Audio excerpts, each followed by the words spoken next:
સંતો આવીને ઉભા રહ્યા એટલે ડોસીને ખીજ ચડી, મારા બેટા હાલી મળ્યા છો એમ કરીને એમણે પેલું કંતાન ફાટી ગયેલું, નકામું થઈ ગયેલું, એટલે સંતોની જોડીમાં નાખ્યું, લ્યો મરો એમ કરીને તિરસ્કાર સાથે સંતોની જોડીમાં કંતાન નાખ્યું, અર્થાત માર્યું.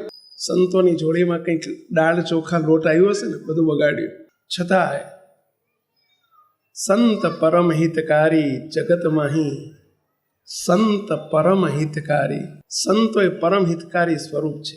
સંતોએ શું કર્યું, ગામના તળાવની પાળે બેઠા હતા, ઉતર્યા હતા, અને ત્યાં ચાદરું ધોયું, પાણીમાં ધોયું, તળાવમાં ધોયું, અને ચાદરાને સાફ કરીને એમાંથી રેસા કાઢ્યા. રેસા એટલે ચાદરાના રેસા હોય, એ રેસો કાઢ્યો, એમાંથી દિવેટ બનાવી, થોડુંક તેલ આવ્યું હતું ક્યાંકથી, એમાં બોળી, સાંજે એનાથી ભગવાનની આરતી કરી, ભગવાનને પ્રાર્થના કરે છે, હે પ્રભુ, ભલે આ માજીએ, આ ડોસીમાએ તિરસ્કાર સાથે કદાચ આ ચાદરું ફેંક્યું હોય, પણ હે પ્રભુ, તમારા ઉપયોગમાં આવ્યો છે, તમારી આરતી થઈ છે, તમારી સેવા થઈ છે, હે પ્રભુ, એ ડોસીનું રૂડું કરજો.